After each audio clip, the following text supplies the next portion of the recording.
Shipmates, good afternoon. Commander Roscoe Porter, the Director of Supply and Habitability for INSURV. Today, we will be walking around one of our warships and showing you significant discrepancies that we see throughout habitability areas. Okay, as you come a little bit closer, we will now explore some of the contents inside of each rack.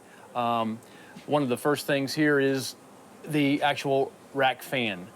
We often find that these things are seasoned up and they're in-op, and it's because they're not being cleaned.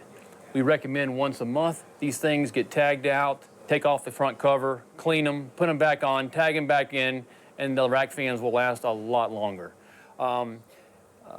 Also, from time to time, we'll see the little rubber grommets missing, the wires chaffed, the fan guard cover is damaged, exposing the blades, which obviously there's a cover on the front and the back, and we want to be very careful that no one gets hurt. If there is anything that you get out of my video here, is everybody should have a flashlight because you only get what you inspect.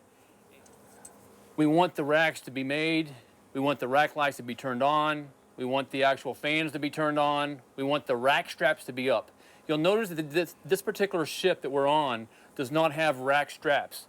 It is a requirement to have rack straps for each rack, and it's 2 straps per rack. One of the safety devices that we look for each rack is to make sure that they have the EEBDs. In this particular case, the rack does have the EEBD. It's perfectly placed with the photoluminescent tape on the front, the pull pin at the top left, and also on the side is another picture of the EEBD. And if it's in the green, which it is, that means that the periodicity is still intact. We'll also be looking to make sure that there's no dirt inside the container, and that there's no damage around the EBD and so forth.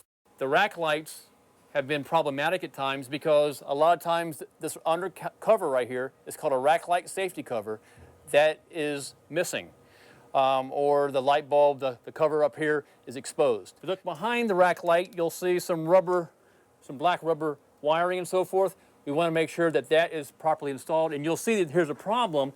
That's a rubber grommet right there that looks like it may have come loose.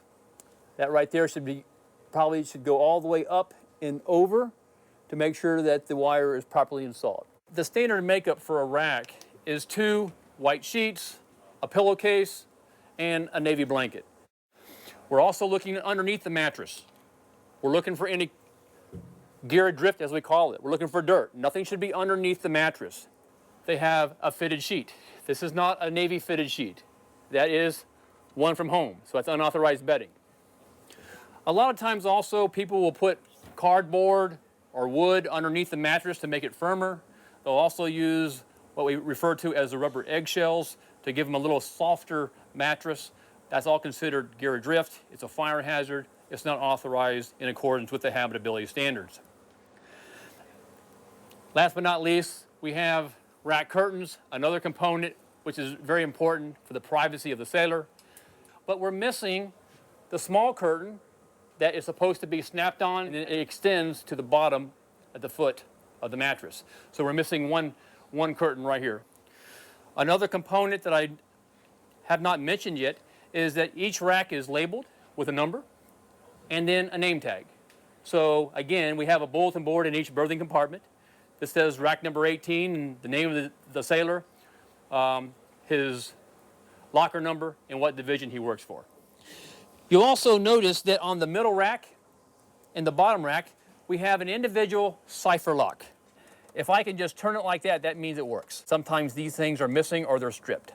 So we also look at that to make sure that these are properly installed. And if not, then we will annotate as such.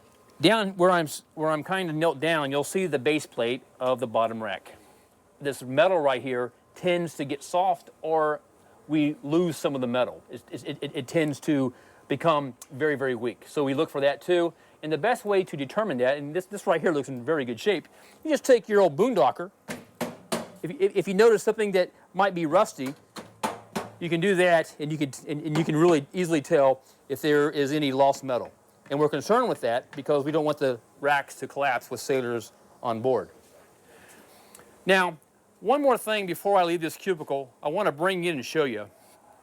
I just push this mattress all the way to the front of this bedpan. That looks like a little over 5 inches.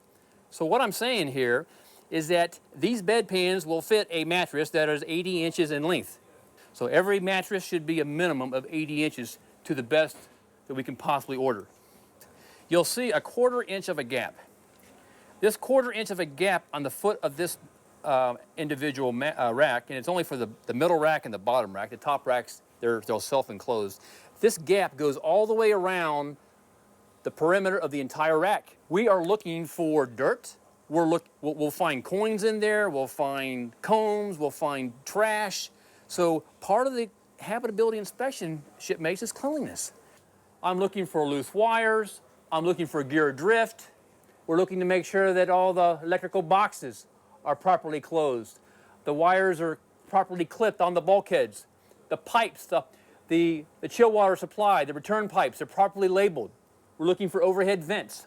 So there's a lot that we're looking at.